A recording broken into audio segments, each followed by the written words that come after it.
बिस्मिल्लाहिर्रहमानिर्रहीम। अस्सलाम वालेकुम नाज़रीन। मुल्क की सियासत के अंदर पसे पर्दा चल क्या रहा है? बहुत सारी अफवाहें गर्दिश कर रही हैं। हुकूमत और अपोजिशन दोनों ही जोर आजमाई कर रही हैं, लेकिन इस जोर आजमाई के नतीजे में पीछे जो पस मंज़र के अंदर जो खिचड़ी है वो क्या पक रही है, ये जानना बहुत ज़रूरी है।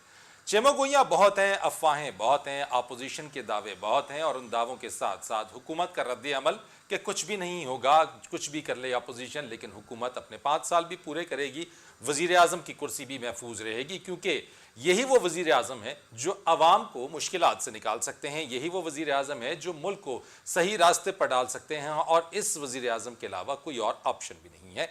यही है सारे सलूशन।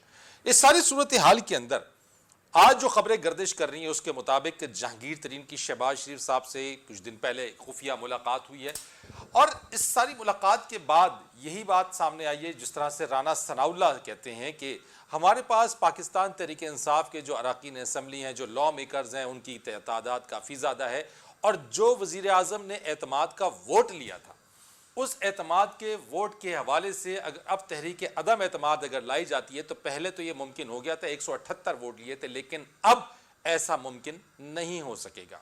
इन तमाम बातों में, इन दावों में कितनी हकीकत है, कितनी सच्चाई है?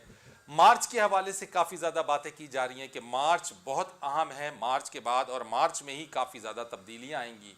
इत्तेहादियों की मुलाकातें हैं, ये भी खबरें कुछ गर्दिश कर रही हैं कि वज़ीर आज़म इमरान खान जो हैं वो कराची का दौरा करेंगे, अपने इत्तेहादियों MKM से मिलेंगे, जाके मुलाकात करेंगे।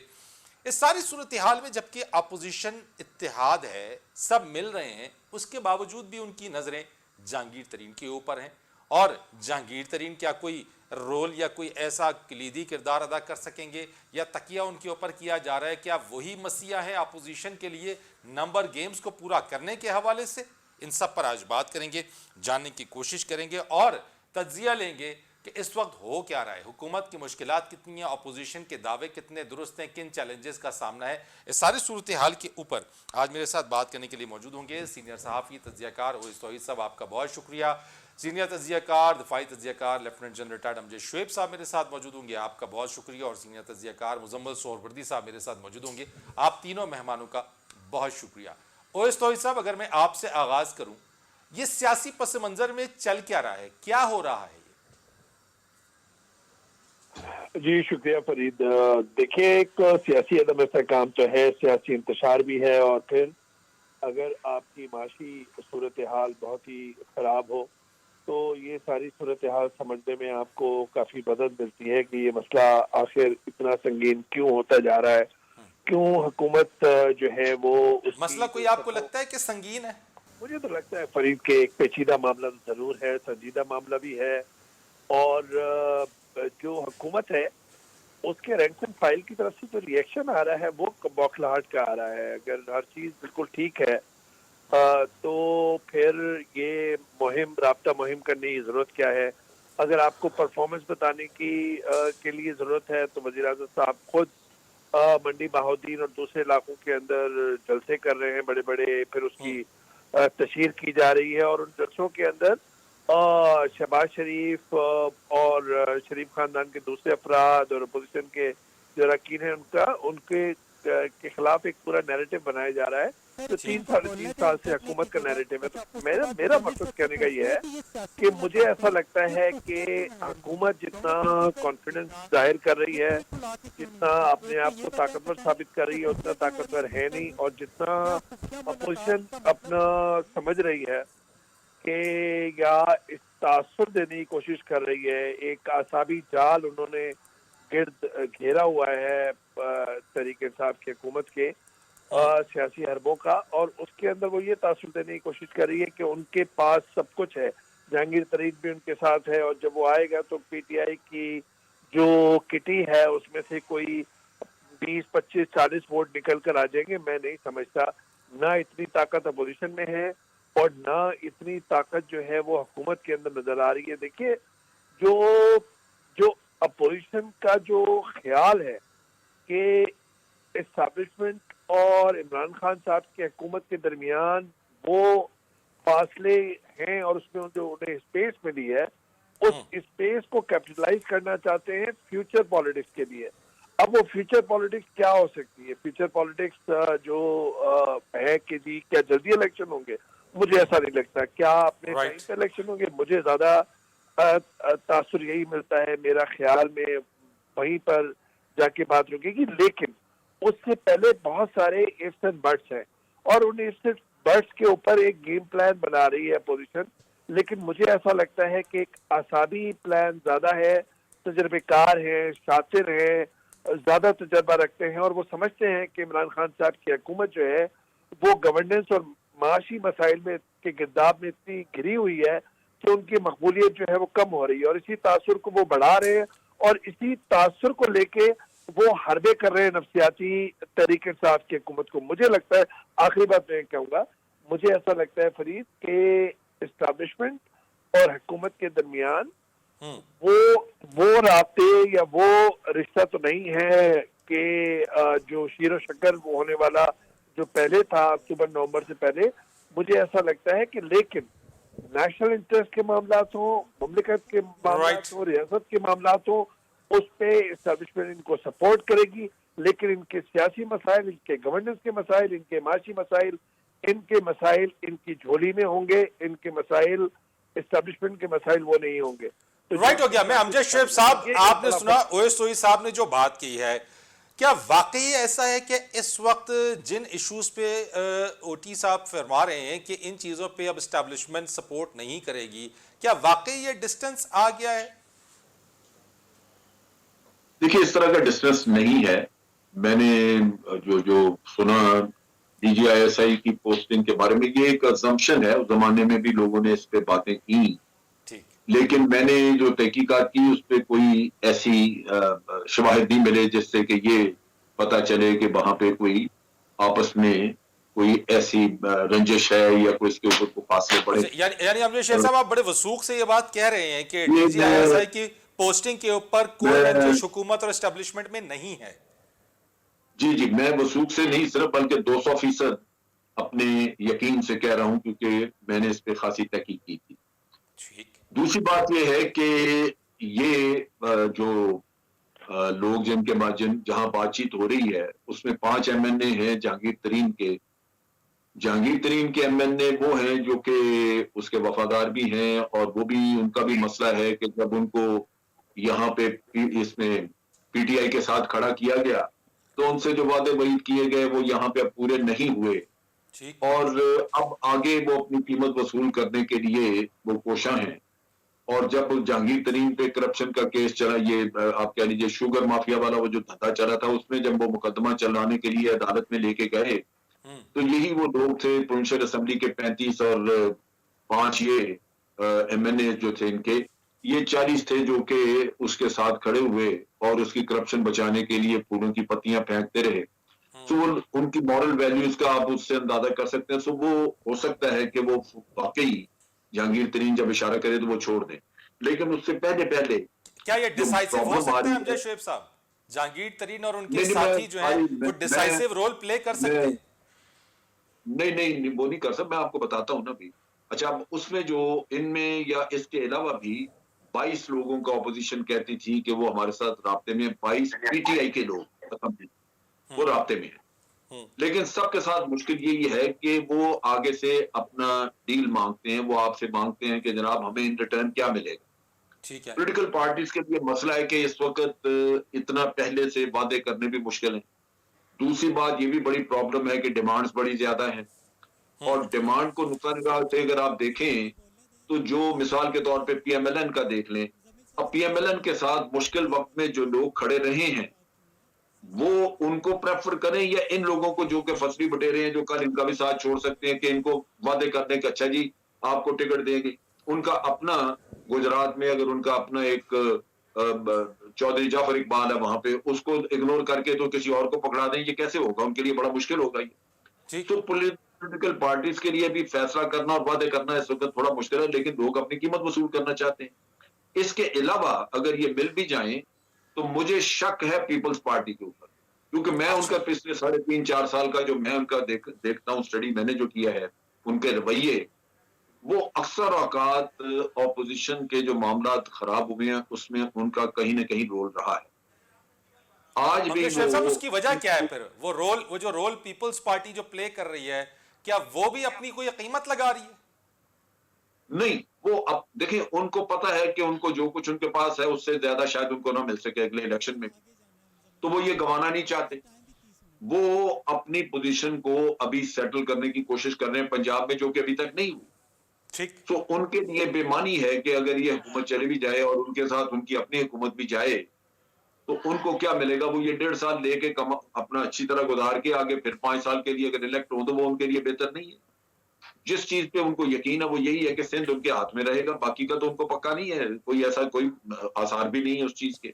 ठीक। तो लगता ये कि उन्होंने काम ये किया है कि 23 मार्च की जो लॉन्ग मार्च इन्होंने करनी थी उससे हटा के इनको इस काम पे लगा दिए है।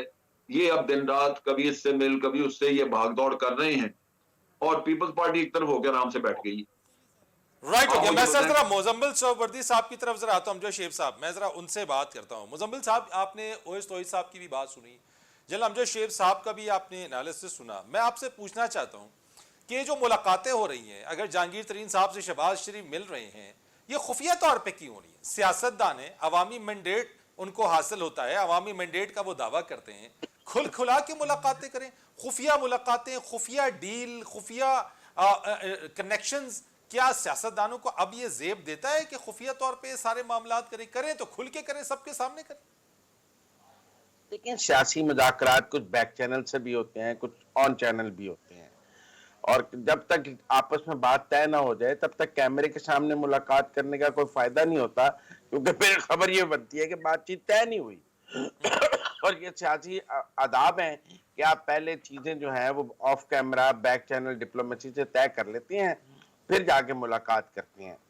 मैं समझता हूँ कि ये बहुत पुरानी सियासी रिवायत है कि जब दो धड़े आपस में मिलने लगे तो वो बैक चैनल से पहले मुज़ाकरात करते हैं, जब किसी चीज पर पहुंच जाए फिर ऑन कैमरा आकर बात करते हैं। ठीक है। तो ये ठीक है कि उन्होंने पहले आपस में, उन्होंने कब कहा हमारे दरमियान मुज़ाकरात नहीं हुए? आपने जहांगीर तरीन साहब से सवाल किया, उन्होंने कहा मेरे सबसे राब्ते हैं, सबसे मुलाकातें हो रही हैं। ठीक है। आपने शहबाज शरीफ से सवाल किया, उन्होंने कहा सबसे राब्ते हैं, सबसे मुलाकातें हो रही हैं। अगर अब आप ये कहें कि वो मीडिया की सारी बारात लेकर साथ क्यों नहीं गए तरीन साहब की तरफ, या तरीन साहब आए क्यों नहीं मीडिया की, तो एक तो मीडिया को खुद पता रखना चाहिए कब किसकी कहाँ वो तो मुलाकात पता चल ही जाता है मुजम्मिल साहब, मीडिया को तो पता चल ही मुलाकात जाता है। होने ये के बाद ये पता मुलाकात लगा। खुफिया हुई लेकिन पता चल गई। खुफिया कोई मुलाकात नहीं होती। मुलाकात ये है कि मीडिया को बर वक्त पता नहीं चला और वो वहां पहुंच नहीं सका, बाद में पता लगा तो खुफिया कह दी। खुफिया ये तो नहीं है कोई, मतलब दुबई में तो नहीं हुई है, कोई लंदन में तो नहीं हुई है, पाकिस्तान के अंदर हुई है। अगर मीडिया को बर वक्त पता नहीं लगा और बाद में पता लगा है तो हमने उसको खुफिया का नाम दे दिया है। वो दोनों मिले और दोनों से जब सवाल हुआ दोनों ने कहा है हाँ हमारे आपस में राब्ते हुए हैं।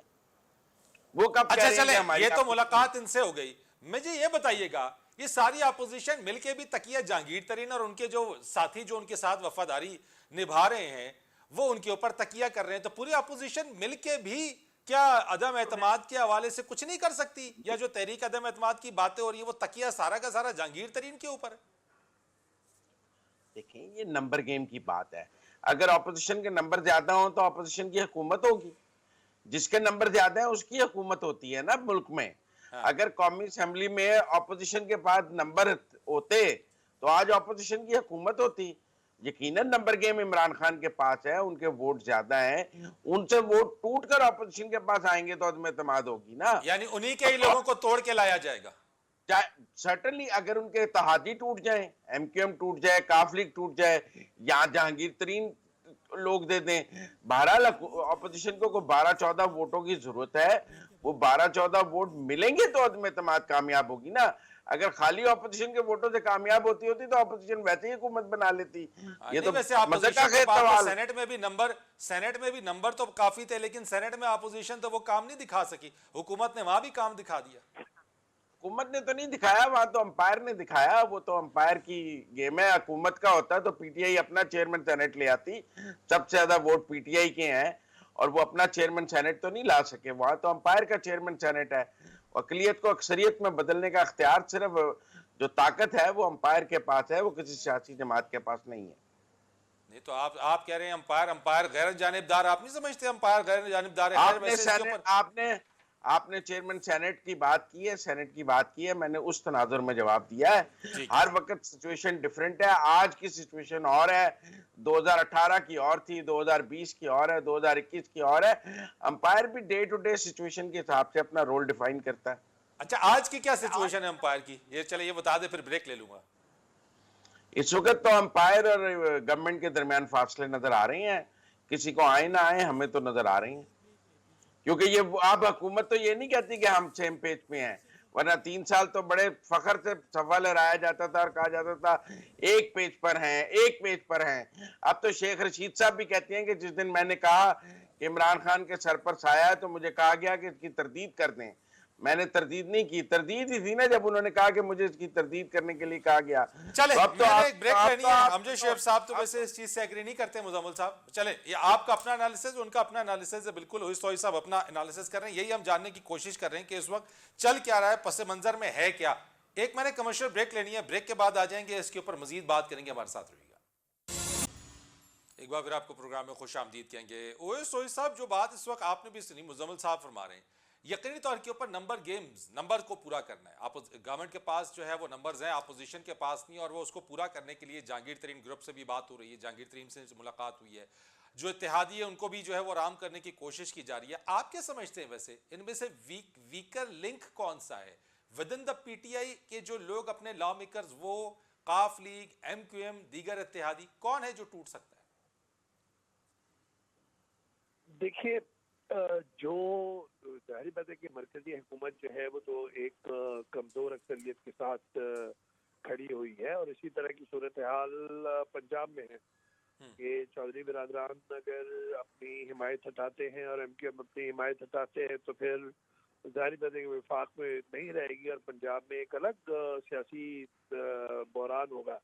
तो इसी वजह से चौधरी बिरादरान जो है वो भी इमरान खान साहब की हुकूमत के साथ खड़े हुए हैं, और MQM भी, और दोनों पार्टी जो है हमें पता है कि वो इस्टेब्लिशमेंट के करीब तरीन पार्टी समझी जा रही हैं। जब हिमायत दिलाई गई 2018 के अंदर, जब एक बहरान खड़ा हो रहा था कि किस तरह हुकूमत बनेगी, उस वक्त ये बात गलत होगी अगर ये आदमी कहे कि इमरान खान साहब की तहरीक इंसाफ को वोट नहीं मिले। बहुत सारे वोट मिले, लेकिन जब वोट का काउंट हो रहा था तो उस वक्त MQM और चौधरी बिरादरान जो है वो उन्होंने हाथ मिलाए, और वो हाथ इस तरह से मिलाए कि उनको एक सिक्योरिटी एस्टेब्लिशमेंट और पॉलिटिकल एस्टेब्लिशमेंट की छतरी चाहिए, और हर एक को अपने अपना वोट बैंक रखना है, हर एक को अपनी कॉन्स्टिट्यूंसी के अंदर ये यकीन दिलाना है कि जिन डेवलपमेंट के काम होंगे वजारतें उन्हें मिलेंगी, so on and so fourth.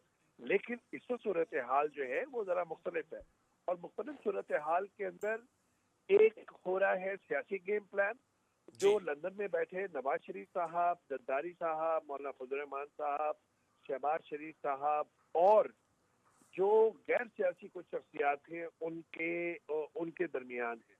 और यानी बड़ी चीदा शख्सियात, सियासी शख्सियात को मामलात यानी पता है, हर किसी को भी नहीं मालूम, आप ये कहना चाह रहे हैं? बड़ी बिल्कुल नहीं पता, और ये भी एक हाइपोथेटिकल गेम प्लान है। कोई भी पॉलिटिक्स के अंदर एक नहीं होगा कि जी आज ये हुकूमत गिर जाएगी। मैं ये समझ रहा हूँ कि जितनी मुलाकातें, और ये बात सही कह रहे थे सोहवर्दी साहब, जितनी मुलाकातें हैं वो मुलाकातें एक दूसरे के साथ आगे की बातचीत, लेकिन उसके साथ साथ मेरे नजदीक ये असाबी वार है, नफसियाती वार है हुकूमत पे, कि जहांगीर तरीन साहब के साथ मिल गए, चौधरी बिरादरान के साथ कई बरसों के बाद जो है शहबाज शरीफ साहब की मुलाकात हुई, हेडलाइंस यानी सिर्फ असाबी वार है, इसका आउटकम ऐसा नहीं निकलेगा जिससे गवर्नमेंट जाए या तहरीक अदम एतमाद लाए। आप ये कहना चाह रहे हैं?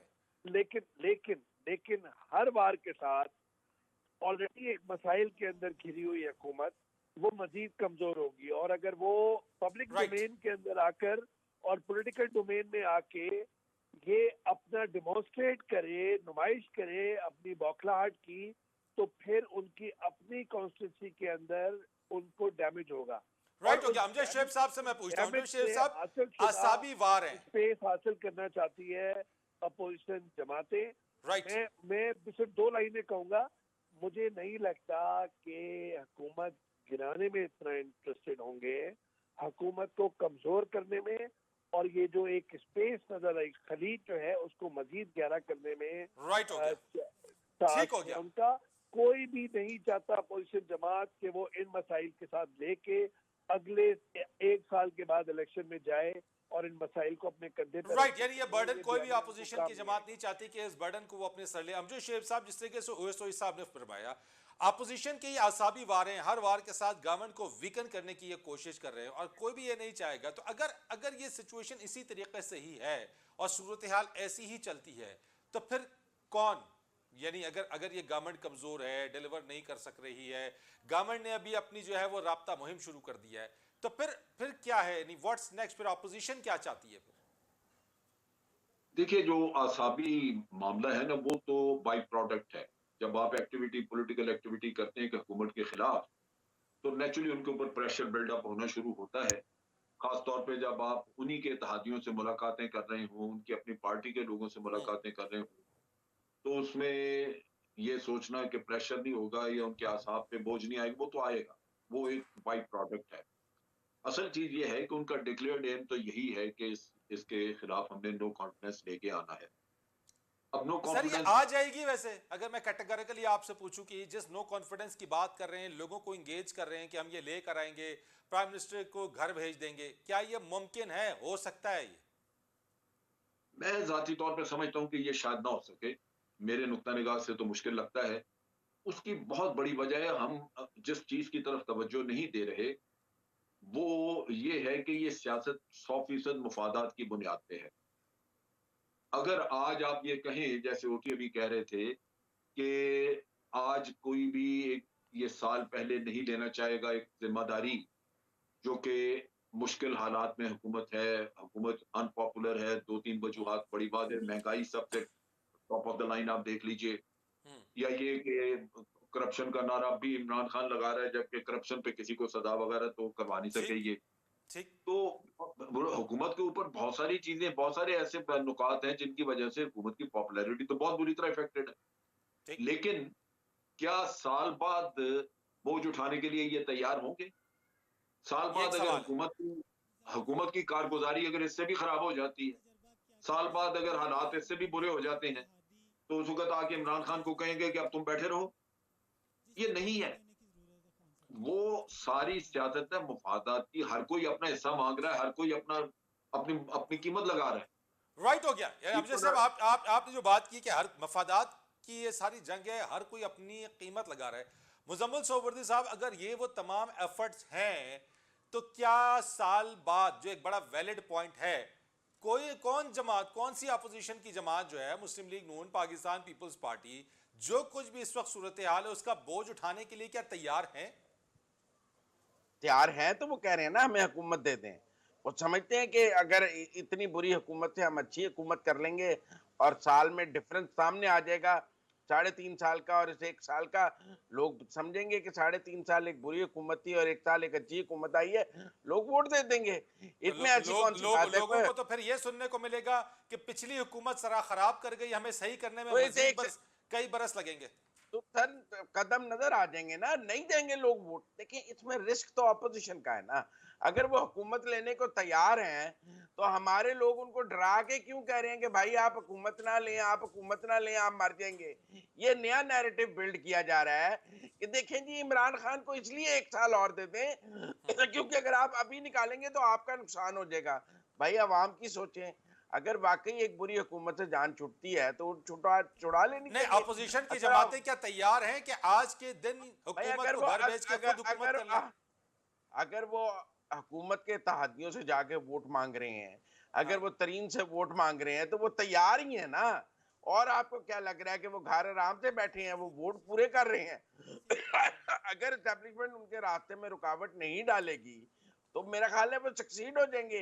अगर इमरान खान को कोई रेस्क्यू ऑपरेशन ने आकर ना बचाया, तो मुझे तो बचता नजर नहीं आता है। जैसे कि हर मौके पे उसको 3.5 साल में रेस्क्यू किया जाता है, हर जब भी ऑपोजिशन उस पर डोमिनेट करती है। चले, मैं आपसे पूछ लेता हूं, ब्रेक ले लेता हूं, ब्रेक के बाद आप ही से आगाज कर लूंगा। मैं आपसे पूछ लूंगा कि अगर ये सब कुछ एफर्ट्स हो रही हैं, तो ये एफर्ट्स कब तक जो है वो अपोजिशन की एफर्ट्स रंग लेकर आ जाएंगी? एक ब्रेक लेते हैं, ब्रेक के बाद आके इस पर बात करेंगे। एक बार फिर आपको खुश आमदीद कहेंगे। मुजम्मिल साहब, ये बता दीजिएगा, जो आपने कहा ब्रेक पर से पहले एफर्ट्स हैं ये ऐसे बेमाने नहीं है, तो ये एफर्ट्स कब तक रंग लाएंगी फिर? मेरा ख्याल है अगर आनी होगी तो ये अगले 15-20 दिन में आ जाएगी, क्योंकि ये अदम एतमाद का खेल कुछ सालों तो खेला नहीं जा सकता। आप अच्छा। किसी से बातचीत करते हैं, अगला मोहलत लेता है कि मैं फैसला करता हूँ, मुशावरत करता हूँ। आप देखें ना, काफ लीग का भी अपना पार्लिमानी पार्टी का इजलास हुआ, उन्होंने फैसले का इख्तियार परवेज इलाही को दे दिया और उसमें भी कहा गया कि मोनस इलाही साहब से कहा गया कि आपने वो बात क्यों की है, और जो लोग हैं उन्होंने कहा कि नहीं, हमें ऑपोजिशन से बात करनी चाहिए। और अब एमक्यूएम ने भी टाइम मांगा कि हम अपनी राब्ता कमेटी से अच्छा, बात करके तो बात मुजम्मिल करेंगे। साहब, ये किसकी जहांगीर तरफ का से ग्रीन सिग्नल मिलने पे ये मामला गेम चेंजर साबित होगा अपोजिशन के लिए? किसकी तरफ से ग्रीन सिग्नल मिलने पे यानी यकीनन मैं कह अगर रहा हूं काफ लीग, एमक्यूएम, जहांगीर कोई तरीन, एक भी कहां से? अगर आ गया, ये कोई एक ने भी अगर पहले ऐलान कर दिया तो वो टेबल कर देंगे। तो आप क्या समझते हैं वैसे कि कौन कौन इसमें पहल करेगा? वैसे कहां से सबसे ज्यादा चांसेस लग रहे हैं आपको? मुझे तरीन ग्रुप से ज्यादा चांसेस लग रहे हैं, क्योंकि उन लोगों को ये क्लियर है कि इमरान खान आगे उन्हें टिकट्स नहीं देंगे। वो इमरान खान से डिफाई कर चुके हैं और इमरान खान साहब की पॉलिटिकल हिस्ट्री भी ऐसी है कि वो ऐसे लोगों को फिर आगे टिकट नहीं देंगे। उन लोगों के पास भी ऑपोजिशन के साथ मिलने के अलावा कोई राब्ता, कोई चांस नहीं है। जो उनके ग्रुप के इजलास के बाद खबरें भी सामने आई हैं, वो यही है कि उन्होंने ऑपोजिशन के साथ जाने का फैसला किया है। मेरा ख्याल अच्छा, है पहले तरीन साहब ऐलान करेंगे, उसके अलावा आप देख लें कि बाप पार्टी नाराज है, एमक्यूएम ने भी वक्त लिया है, काफ लिया है, कोई एक यानी भी आप कह रहे करेगा हैं तो आगाज तरीन ग्रुप से होगा? मेरा ख्याल है आगाज तरीन ग्रुप से होगा। अमजद शुएब साहब, आपको क्या जी लग जी रहा है जिस तरह से मुजम्मिल साहब फरमा रहे ये हैं, आप भी यही समझते हैं? मैं जी जी मैं मुजम्मिल की बात से बिल्कुल इत्तेफाक करता हूँ, क्योंकि इनमें सबसे ज्यादा मुफाद परस्त टोला यही था और इनकी मॉरल वैल्यूज कमजोर थी। इन्होंने जाके जहांगीर तरीन के ऊपर जब केस चलने लगा तो यही जी, लोग थे जिन्होंने फूल की पत्तियां फेंकी। ठीक है। और आज ऑपोजिशन भी जो है वो भी अखलाकी गिरावट का शिकार है, क्योंकि वो बड़ा कहते थे कि जहांगीर तरीन के ऊपर मुकदमा क्यों नहीं चला रहा इमरान खान, और असल ये खा गए हैं, तो आज उन्हीं से बात कर रहे हैं। तो ये टोले एक जैसे हैं, लिहाजा आप देखेंगे कि ये ग्रुप सबसे पहले टूटेगा अगर टूटा। लेकिन वो ना टूटने में अगर कोई चीज रुकावट आई तो वो यही होगी कि वो जो अपनी राइट। कीमत वसूल करते हैं, कीमत अगर ऑपोजिशन उनकी वो ना दे सकी तो ये नहीं टूटेंगे। क्योंकि ये अभी भी इमरान खान से जो मायूस हुए वो इसी वजह से हुए कि इनको जो वादे वही किए गए वो पूरे यानी नहीं वो हो सके। डिमांड्स, इनकी डिमांड्स पूरी नहीं हुई डिमांड, वो इस। ठीक अब है। अगर ऑपोजिशन डिमांड मानती है तो ये जाएंगे, अगर ऑपोजिशन वो डिमांड पूरी करने की पोजीशन में नहीं होगी तो ये राइट। नहीं जाएंगे। ओइस तो साहब, आपको भी यही लगता है कि आगाज तरीन ग्रुप से होगा, और अगर तरीन ग्रुप ने आगाज कर दिया तो then it will be a decisive moment for the opposition and for the government? दोनों तरफ से जरा शॉर्ट कमेंट कीजिएगा। जी, अगर तरीन साहब की जानिब से भी होगा और तहरीक इंसाफ की सफ़ों में से भी अगर डिफेक्शन होती है तो वो भी डिपेंड करेगा कहीं ना कहीं से एक बड़े फैसले के इशारे के मुंतजर होंगे जहांगीर तरीन साहब और उनके ग्रुप। ये जो इत्तेहादी हैं काफ लीग, चौधरी बरादरान के या एमकेएम, ये बारगेनिंग अपनी जो है वो बढ़ाना चाह रहे हैं सियासी अदम इस्तेहकाम की सूरत हाल में।